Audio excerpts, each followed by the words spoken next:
Hi, everyone. And welcome to the very first style session. I'm Jada Yuan, a features writer for the Washington Post, and I also wrote this book, Unleashing Oppenheimer, inside Christopher Nolan's atomic age thriller. And with us here is Christopher Nolan. So thanks, Chris.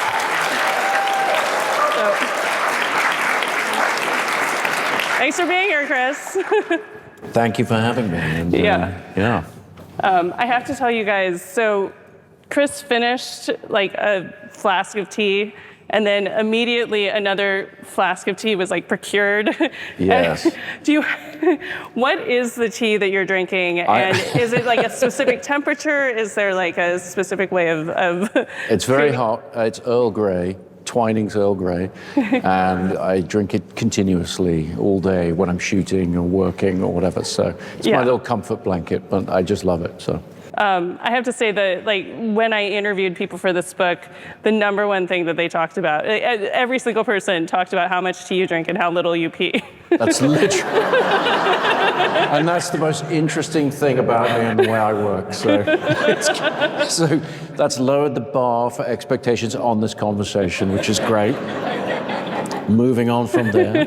Yeah. So anyway, you're in DC. You were actually spotted at the Capitol. There was a tweet that went out that you had been seen at the Capitol, and people started theorizing about why you were here, or was it a dream, So I'm curious, what were you doing here? Like, what have you been doing since you got into town? What have I been doing? Well, I was actually here last night to accept an award from the Federation of American Scientists, which was started as Federation of Atomic Scientists, and had a wonderful evening, and got to hang around with some very, very bright people, which is part of the advantage of talking to scientists. And the really smart ones have a way of making you feel smart as well, which is nice, rather than showing up your inadequacies intellectually. It was a really good evening, but I also got to go have lunch at the Capitol and got a tour of the White House, and yeah, it's been a really great couple of days. Was there anything surprising you saw on the tour, or that anything thrilling? I mean, it's all thrilling. I mean, the history is just amazing. I mean, walking around the Capitol is so familiar, and I kept wanting to make this awful joke of, I haven't seen this since January 6th, but I didn't. I did not make that joke. Would not have been appropriate. No, it's really just to connect with the history, and it's just amazing. I mean, it's an incredible town, and I have not had the opportunity to spend much time here. We actually wanted to film. I mean, we may have talked about this while you're writing the book, but very much wanted to film here for Oppenheimer, and through my connection to Senator Leahy, who's actually in two of my films. He very kindly arranged for us to go and see the Senate hearing room that was the actual site of the Lewis Strauss confirmation hearings, and it's a beautiful place. I really wanted to film there, but it was made clear they don't really welcome filming on Capitol grounds anymore. So we wound up doing it elsewhere, and so didn't actually get to film in DC, but we were able to come here and research the history and connect with the history in that way. Yeah, the congressional reporters who snapped your photo definitely knew of the Leahy connection, and they were like, if he was here, maybe he could get me to talk to Chris Nolan. But was he a good actor?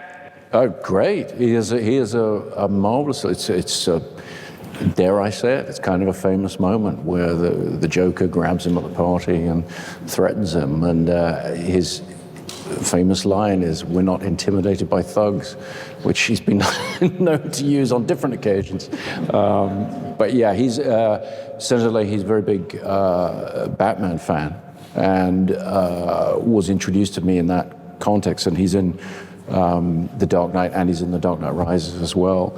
And then I also reconnected with him on this project because he was very instrumental in the Department of Energy's decision to vacate the findings of the 1954 security hearings against Robert Oppenheimer, something that had been tried for years and years and years, and he and a group of senators and Kai Bird and Martin Sherwin, who wrote the book American Prometheus, that the film is based on.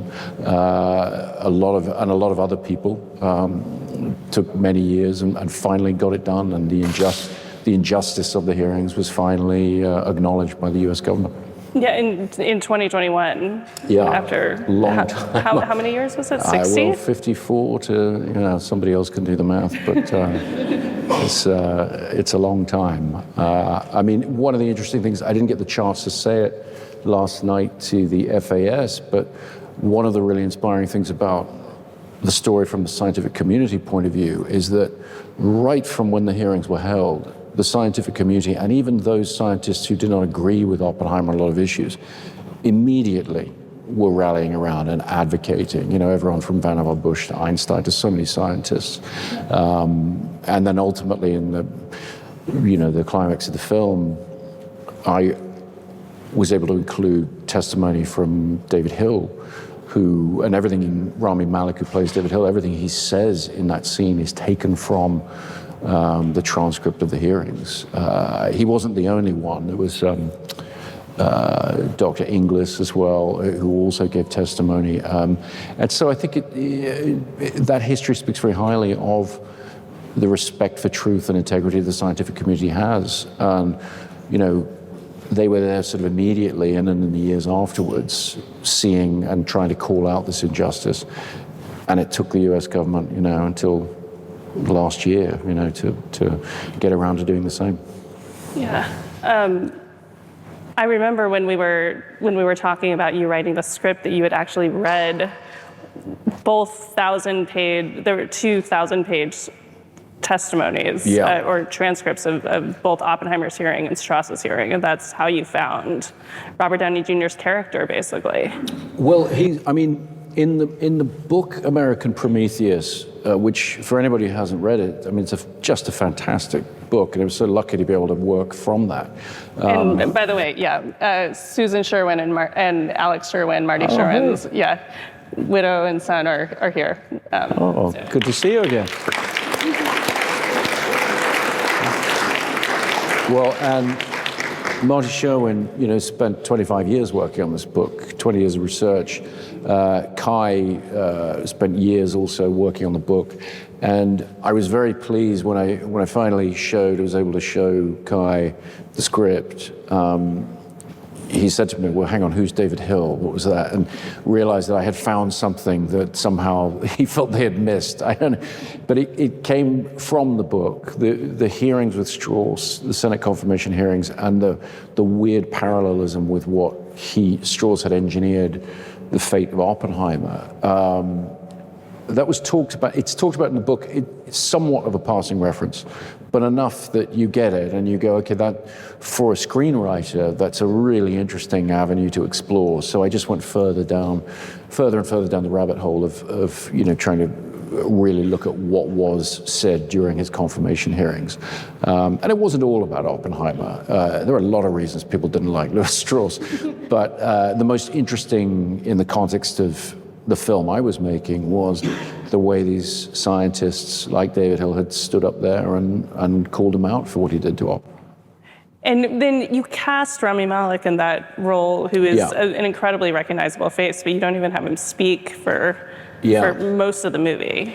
Yeah, well, I was very lucky with that because Rami, I met with him and he was sort of just excited to work together. And I sort of got this idea that if I took somebody so recognizable, but if I could convince him to do a tiny part with no lines up until the end, the feeling for the audience would be to notice his presence and just sort of remember it later in the film, so that when you see him come back, you would have an idea that you'd seen him before, and that possibly, as a scientist out of Chicago working on a Zillard, he might be not favorably inclined towards Oppenheimer.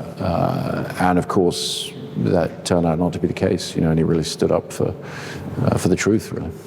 Yeah, and didn't Rami memorize David Hill's entire speech? Yeah, I had probably a bit more than is in the finished film when I showed him the script, but when he turned up on set, he'd memorized the entire testimony.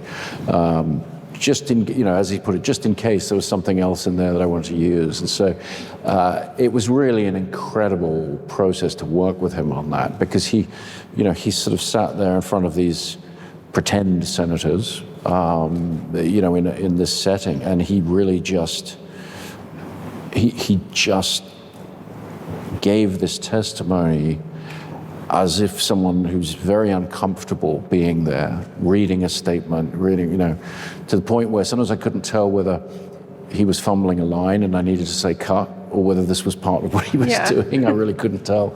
It was really, really fun to do. And just while we're on the subject of Louis Strauss, Robert Downey Jr. is getting sort of talked about for Best Supporting Actor. Do you have like a case to the Academy why he would, what he brought to the role? I think Let's just do it. I think he presents his own case to anybody who's interested. It's been wonderful to see people respond so well to the performance. I think it's my hope. I'd never worked with Robert, but I'd admired his work for so long, and particularly his work before he found his feet as an incredible and charismatic movie star, because he's always just been this remarkable actor as well as being this charismatic movie star. And my pitch to him was, can you come and do this thing where none of that charisma, none of what you usually are being asked to bring to a role, put all that to one side and just lose yourself in the truth of this real life individual. And fortunately for me, he was really excited about doing that, and came just so well prepared and so stripped down in his approach. He's a Cold War history nerd. He knows a lot about history. This is true, and he knew who Louis Strauss was actually very well disposed towards Strauss, which made me nervous. Okay, what's he going to think of the script? But he took it in the spirit of which the character's written. I think realizing that Strauss is played as the villain of the piece in the third act.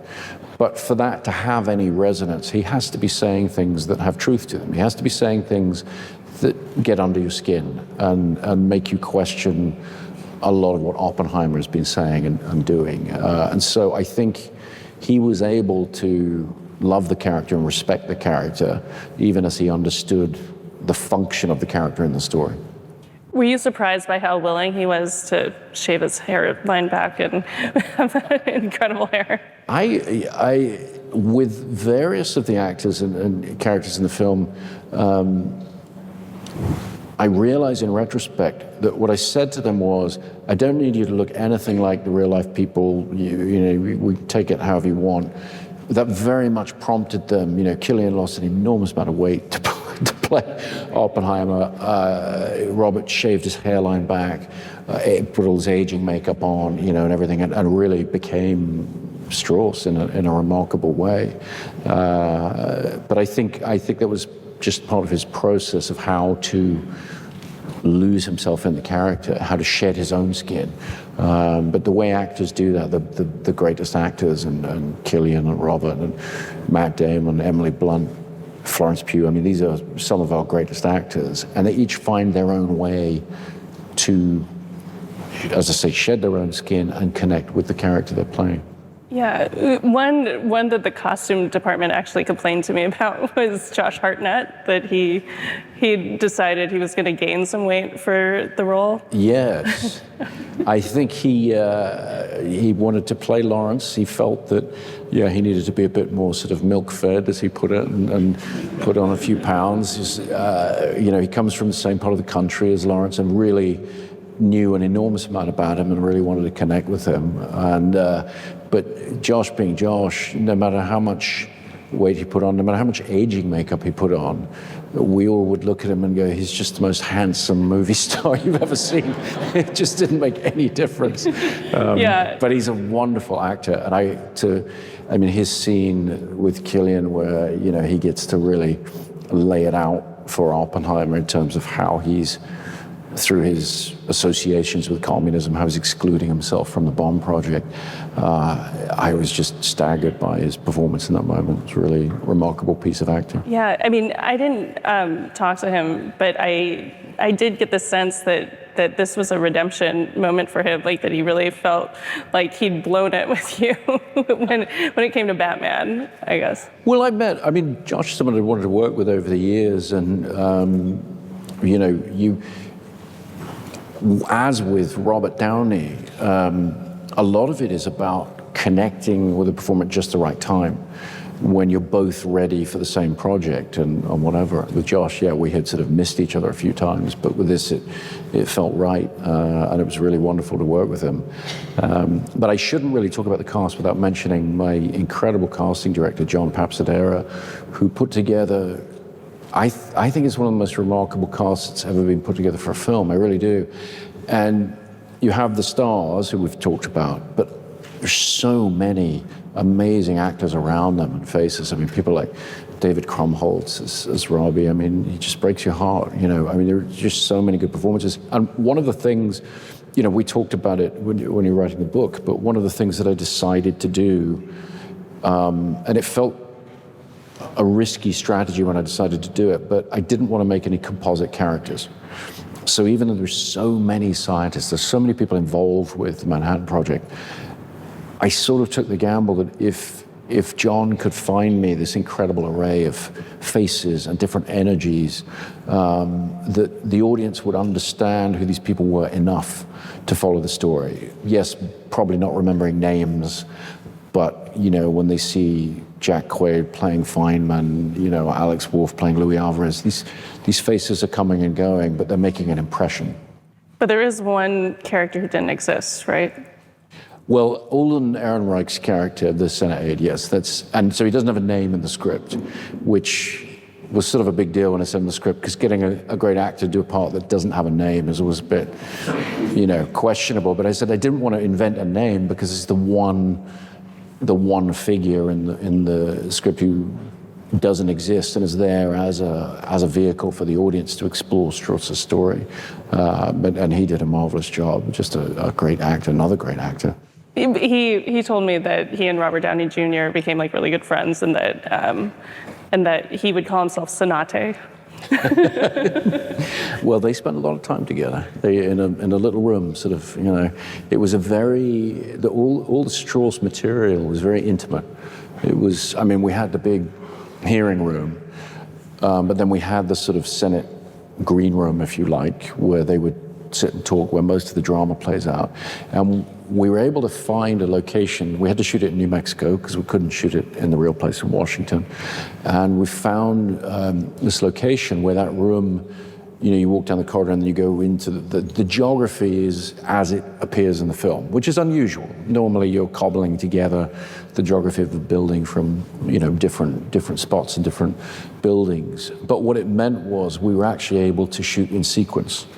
And, you know, rather than doing all the scenes, you know, in that little room and then all the scenes in the hearing room, we were actually able to go back and forth the way it did in the script. And I think that was a big help for the actors in finding the thread of that and the drama of it, and sort of building to the climax. And you're talking about all these actors who played these very small roles. Did you know about the Oppenhomies text chain before I wrote about it in this book? Emma knew about it. I don't think I'm not, when I'm making film, I'm not very aware of anything that's going on that isn't right there on set. So I heard about it after the fact, but I thought it was quite charming. Well, it's funny because so the SAG strike has just ended, and finally the actors are free to promote it. And I follow a lot of them on Instagram, and the posts are almost exactly the same. They all say, I only have one shot of myself in costume because Christopher Nolan doesn't allow cell phones on set. And so I was wondering if you could talk about that rule. I'm not the only filmmaker. I think Tarantino does the same thing. I'm sure there are others. When I first started making films, cell phones were not anywhere near as interesting as they are now. And there wasn't really a question of anybody sitting there and talking on the phone on set. So it wasn't there as a distraction. And I've never really been able to tolerate it as a distraction when you're in that bubble working, because it's, particularly for the actors, but for my own concentration, for everybody's concentration, you really want, you're trying to create an alternate reality in the face of, lights and boom mics and, all of the things that are going on that have to be there. So it's difficult to get that moment of concentration, and not having people with phones definitely helps. Actually, David Fincher just said that basically he does more takes of a movie because depending on how many background actors have their cell phones on set, because you'll just always find someone like with a glowing thing in the back. They forgot to turn it off. Yeah. So you did say you wanted to talk about this book. I do want to talk about the book. It's a fabulous book. So, I mean, it came about because I heard you were filming in Los Alamos, New Mexico. Which Yes, is you were where... stalking us in Los Alamos. And as a good reporter does. As a good reporter does, but with a very interesting historical connection to the material, which you should talk about. Oh yeah, just so yeah. I found out you were filming in Los Alamos, and wrote a letter and said, I'm from Los Alamos, and my dad is a nuclear physicist at the lab, and my grandmother Qian Shengwu was a nuclear physicist, well known, who worked with Oppenheimer and worked on the Manhattan Project. And can I get on set? And I didn't hear anything, so I just showed up. And I watched a few scenes of like Killian filming outside of a lodge that I used to Right. that I had a graduation party in. And Fuller Lodge, as Yeah. it appears in the film, the real historical location. Because just to fill people in who don't know, we built our own version of the Los Alamos of 1942 nearby, but in the middle of nowhere at Ghost Ranch. And then decided that for the interiors, Ruth de Jong, my designer, realized that, okay, we could go to the real Los Alamos, and yes, the exteriors didn't match historical reality anymore, but the interiors are wonderfully preserved by the Historical Society there. So Fuller Lodge, the scene of where they would have their Christmas parties, rallies, things like that, where you had your prom, is an amazing location, a beautiful building. And so we were able to shoot that for real.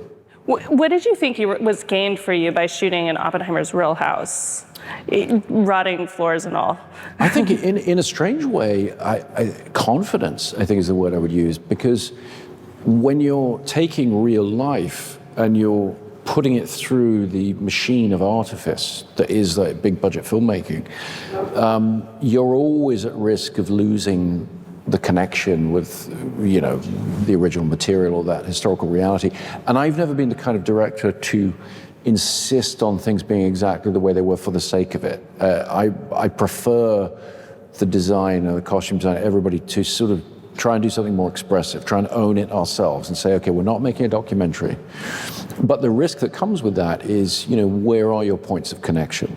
And so to be in their real house, and for Killian and Emily Blunt, who does an amazing job playing Kitty Oppenheimer, for the two of them to go into that real place, which is exactly how it was in the years where they were living there. They have added a kitchen. They added a kitchen years later. But I think it gave us all a feeling of confidence of connecting with the real history. It felt very special. Could you sense it with the actors? Did they tell you that they were feeling differently when they were in these spaces? I spoke to Killian. I spoke to some of them about it a bit. Yeah, they were kind of marveling at it a little bit. It's a very unusual thing, actually. You don't often get to do that. We'd had a similar thing with Dunkirk where my designer on that film, Nathan Crowley, we went and visited the real beach, assuming we were going to film in Ireland or something or wherever, But in the end, we wound up filming on the actual beach, on the actual dates. The evacuation had happened, and there was something, and got the same weather that they had. There was something very special about that. So, where those points of connection can happen, it sort of gives everybody a lift. The crew, the cast, everybody. Yeah. When you picked what you have called the most consequential event in human history, or one of the most consequential events. And people know this history. This is the first time you've done something where like Dunkirk there were some composite stories, but this is like, people know this history. What pressure do you feel to get things right versus take artistic liberties? I mean, you had a researcher who... Yeah, you feel, I mean, it's an interesting point of comparison with Dunkirk, because in both cases, you're walking on sacred ground. You're dealing with very, very important and serious things. For British people, Dunkirk is a story they grow up with, knowing all about. It's massively important history. And in the case of that film, what I decided to do was make fictional characters and use fictional characters to explore the reality of the situations as they developed, because it's sort of a story about collective endeavor. Coming to this material, which is such a remarkable story and so much a part of not just American history, but history of the world, and very defining thing for the entire world, I sort of took the opposite approach and said, okay, you can't possibly try to tell all the different aspects of this story. But so, by concentrating on Oppenheimer, by adapting American Prometheus, and that giving me the material and the tools to jump and take the audience into Oppenheimer's head and very specifically view everything from his point of view, that felt like a way to access a story that's just too big to get on screen any other way. But I mean, to answer your original question, you feel enormous pressure conceptually as you begin the thing. Once you've decided on approach, you have to ignore that. You have to put that to one side and just try and make the best film that you possibly can. You have to feel free to do that, because we're not documentarians. We're trying to give the audience a dramatic, engaging experience, and that requires artifice. It's part of the process. So in conceiving how you're going to go about it, you have to take that into account and decide whether you'll be okay standing behind that at the end of the day, because that responsibility comes roaring back when you finish the project and you actually start showing it to people and seeing what they think. Yeah, and what have you heard from people that say you got this wrong? Not credibly, actually. I mean, genuinely, it's we've sort of done all right. I think the interesting thing is when people start to sort of pick at what you've done, and they do it with fictional films as well, absurdly, but but with real history, and we're not claiming this to be documentary, as I say, but very often people will focus on small details and not sort of notice the bigger things. So there are things that are invented for the film. I mean, the conversation with Einstein about the chain reaction was actually a conversation with Arthur Compton, and I moved it to Einstein for dramatic reasons, and no one's really called me on that. but I think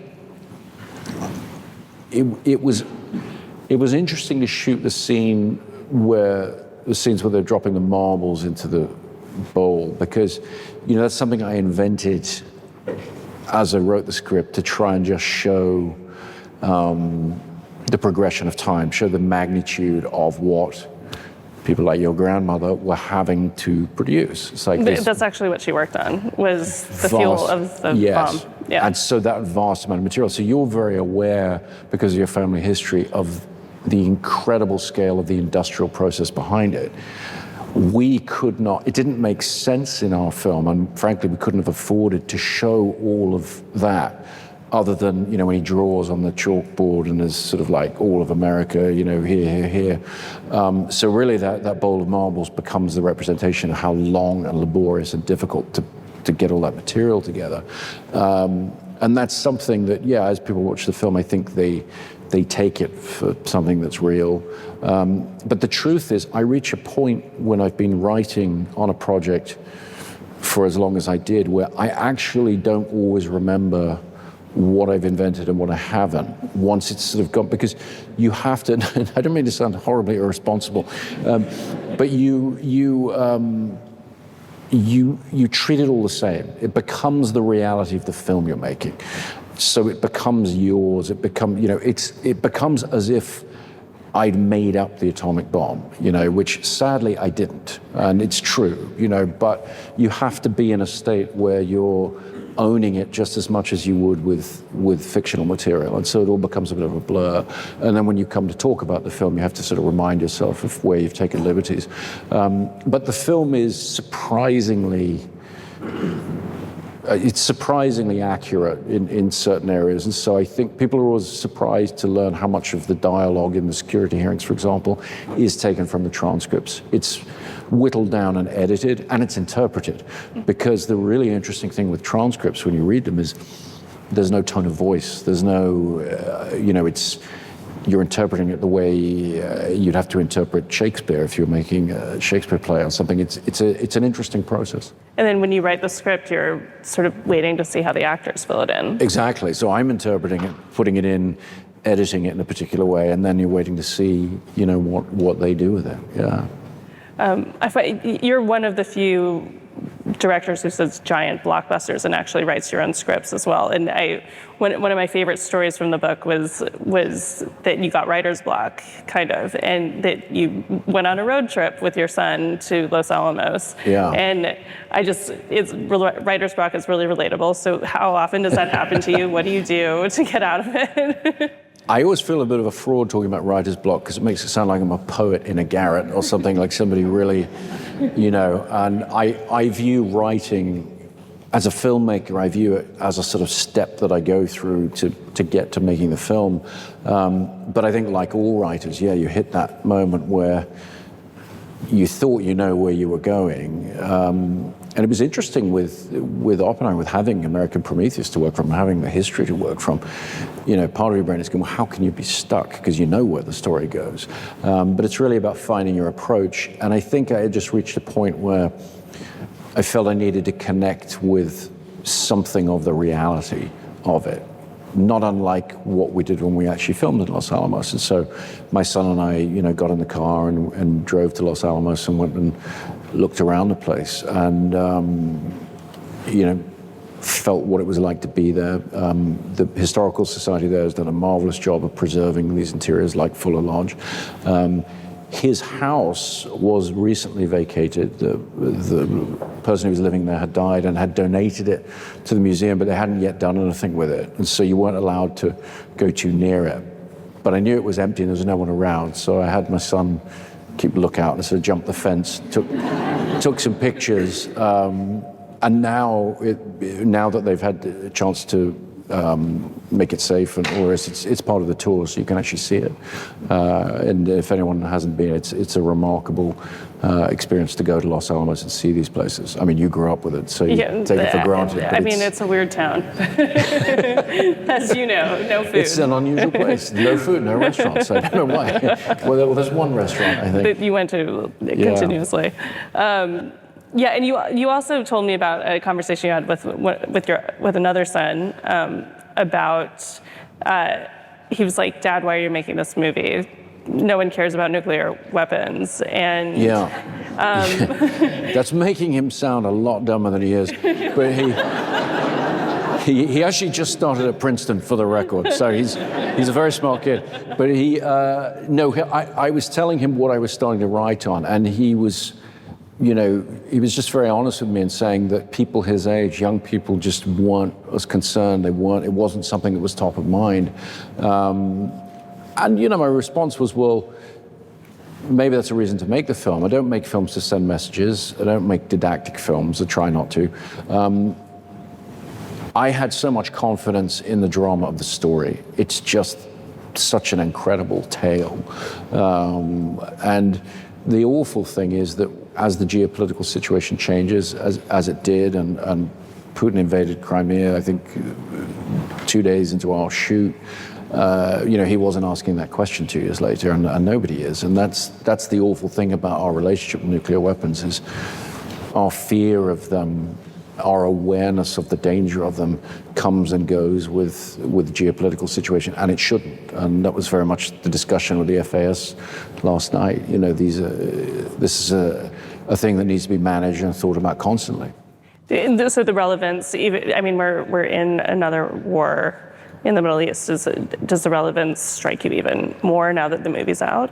I think the more the geopolitical situation deteriorates, the more terrified we will become of you know, further war and what that means in a nuclear age. And you know, this is why I have made the case for Oppenheimer being the most important person who ever lived. And people will argue with me about that. They say, well, you can't be serious. And I'll say, well, name the other person. You know, I mean, no one's come up with an answer for me. I mean, the thing with Oppenheimer is you can look at history and say, if not him, wouldn't Teller have done it, or wouldn't, you know? And that may well be true, but that's a parallel universe. In the universe that we live in, he was the person who brought this together. And the thing that I included in the film that I found so remarkable reading American Prometheus is that Los Alamos, to him, was this place where he went camping with his brother as a kid. And there was only, you know, really a boys' school was there or whatever, but it was part of his experience of the wilderness, his romantic experience of the wilderness. And he famously, you know, he wanted to combine that with physics and was looking for some way to do that. And then, you know, the Manhattan Project presented itself, and he made it. So the manner in which the atomic bomb was brought into the world was actually deeply personal to this individual. And I think that's a fascinating way to look at this change in history. And we now live in, you know, the world of his creation, and we always will. You know, there's no turning it back.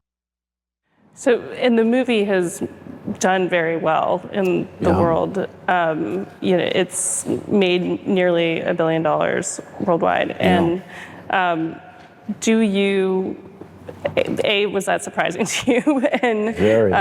You know, it's a 3-hour R-rated biopic of a physicist. with a lot in black and white, yeah. It's, no, I mean, when you make a film, I've always taken the view, Emma and myself, we've always taken the view. Emma, your wife, Thomas, my producer, who's also my wife. Yeah. We look at what we think we need as a budget, but we're also thinking about the potential market for the film. And so you try to balance those things so that there's not an unrealizable pressure against the film.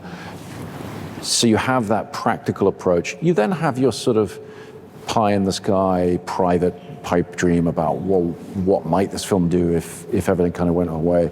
The success of the film so vastly exceeds that. I mean, none of us in any way saw it coming, and it's been an incredible experience to see it do what it's done. It's been especially rewarding to see young people coming to the film and coming to the film again and again. We certainly didn't expect that. Did you sneak into the theater on opening weekend? Yeah, we did. When you go through the process of making a film, it takes a couple of years, and you're constantly under pressure and stress about whether or not you're making the right decisions. So every time you show the film to people, it's a very heightened and not entirely pleasant experience, because you're really looking to see, okay, what have we done wrong and can we fix it? So it's always important, I think, you know, once it goes out to a paying public, to just go to the back of the theater, take a look, because generally I find that as an audience member myself, if you pay your $15 to go to the movies, you want to enjoy it. You're on the side of the film. You want it to work. And that's a lot more fun to watch a film with an audience who's sort of on your side, as opposed to a group of people you've said, okay, what's wrong with what we've done? So we always do that. And in the case of Oppenheimer, did it a couple different times, and it was remarkable to see a crowded theater full of a lot of different people really paying attention to the film. And also dressed up, like it was a big deal. Kids dressed as Oppenheimer and everything. Yeah, it was. Yeah, it's been an incredible experience. We're really thrilled. The other day, you talked about the Blu-ray and said that you had made it so that evil streaming services couldn't take it away from people. I'm wondering if you could... It was a joke when I said it, but nothing's a joke when it's transcribed onto the internet, right? But it's a serious point for filmmakers, which is that when you do a home video release, post sort of early 80s when VHS came along, you get to present an authoritative version for the home that people can buy, certainly post DVD in the 90s. It's a sort of archival version. You get to put behind the scenes material on it. And the disc comes out on the 21st of November for anyone who's interested.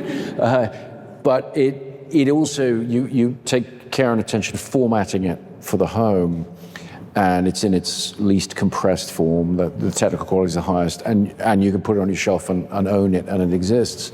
And there is a danger these days that if things only exist in the streaming version, they do get taken down, they come and go, as do broadcast versions of films. So my films will play on, HBO or whatever, they'll come and go, but the home video version is the thing that can always be there, so people can always access it. And since the 1980s, as filmmakers, we've taken that for granted. And now we have to make sure that there's a way that can continue to happen, if not with physical media. But so certainly I, as a collector, I buy 4K UHDs or Blu-rays of the films that I want to keep. Yeah. We're talking a little bit about the industry, and I just want to go back to the strike for just a second. It's Hollywood's restarting, and there's a deal in place, and I'm just wondering do you think that it has enough protections for your crew and cast? Well, it's a different. There are different unions at different stages of negotiation, and I think what the labor unrest we've just been through was a very necessary corrective in the streaming era, because the studios had shifted the economics of how they distribute their material without adjusting the deals accordingly. And so it needed to happen. And I think the deal secured by, the two guilds I'm in, the Directors Guild and the Writers Guild, they're excellent deals. And what I know of the SAG deal seems very good too. The point that people sometimes lose is it's only a 3-year contract, and so the key thing is to get principles in place. You can always build on, what's been achieved contractually at the next round of negotiations as well. And so I think these are excellent deals, and I think they were, hard fought, unfortunately. But it's been a very big change in our industry, and that comes with turbulence, turmoil. Is there anything that worries you for the future? Oh, it all worries me for the future. No, it does, but it's also exciting. All of these things that disrupt and destabilize, the status quo of an industry, they're also always opportunities. And so, when I was a kid, home video came along, VHS came along, and it was seen as the thing that would kill movies. And of course, it became the thing that paid for movies and brought new life back into movies. And so, the Theatre Owners Alliance, NATO, and the MPA and everything, they have all kinds of facts and figures about, people who stream movies at home the most, they also go to see the most movies. So the thing that people, my age and younger, we've been able to take for granted, with access to all movie history, or an enormous amount of movie history at our fingertips, which is an incredible thing. So no, I think the culture of film thrives with new innovations, but labor relations is a very particular aspect of that, or the accessibility of your work is a particular aspect of that. So the danger I'm talking about with a filmmaker's film just sort of disappearing from streaming one day and then maybe not coming back, or not coming back for a long period of time, that's not an intentional conspiracy. That's just the way that with the particular licensing agreements, the way things are evolving. And so it's something worth pointing out, because it'll need to be fixed, but I'm very confident that it will be. Well, part of the reason why you want to do books like this is you've done it. I was reminded of this because you talked a lot about how you wanted to highlight what a crew does, Yeah. like how a movie gets made. Why is that important to you? I mean, Because you've done 4 of these, yeah. Yeah, I mean, we love doing the behind the scenes book, and I think this is, I mean, I could say it because you can't, but I think it's a fantastic book. I think I love the way you wrote it, and I think the information in there, from a selfish point of view, it's a souvenir for us. It's a story of how we spent a couple of years of our lives. I have always been interested in reading about how other people's films are made, and so the process itself is so different and unique, and it's quite, I wouldn't say, it's obscure to people. And so I think things like, whether it's, the DVD extras, those kind of things, or a book like that stands as a record, that sort of stands for all time as to what we did. And you've been more obscure than most. Appropriately obscure, I like to think, but it's fun to be able to talk about how the films are put together and share some of that information. Not too much, but some. We don't give away all our tricks, but it's a really interesting process of people coming together with all different disciplines. What I love about filmmaking is everybody on set has a different specialty. It's a team of people bringing very, very different things to the table, very different experiences. And you get together for this period of months and years with some crew members, all focused on creating this alternate world. It's a modern day version of the circus or whatever. I mean, it's just pretty fascinating. Going back into the creative process, you worked with so many actors over and over again, and Cillian Murphy is one of them. Yeah. What qualities make someone like a Christopher Nolan actor? I think all the actors I work with are incredibly unique. I've worked with some of the greatest actors ever. Cillian is absolutely one of the greatest of all time. I've known him for 20 years, worked with him, but only ever in supporting roles. And the thing that I love about great actors is they're all different. They all have a different process, and you have to find a way as a director to give them what they need from you as a director. But as far as the way they work with each other, I've always been struck by how effortlessly actors with a completely different approach just come together to support each other in the scene in a really wonderful way. It's a pretty magical process to watch and be a part of. And so I think the only thing that really connects, the only real commonality with the great actors I've worked with is intelligence. I mean, they're just very, very smart people who have a sense of the narrative, not just the character, but how the character fits into the overall narrative, which is great help for me as a writer-director. We got a lot of reader questions, and I'm just going to be able to get to one of them, but almost all of them are about time in your movies. And so where does your interest in time come from, and why are you trying to manipulate it? My eternally glib answer about why I'm interested in time is, I like to say, well, I've always lived in it.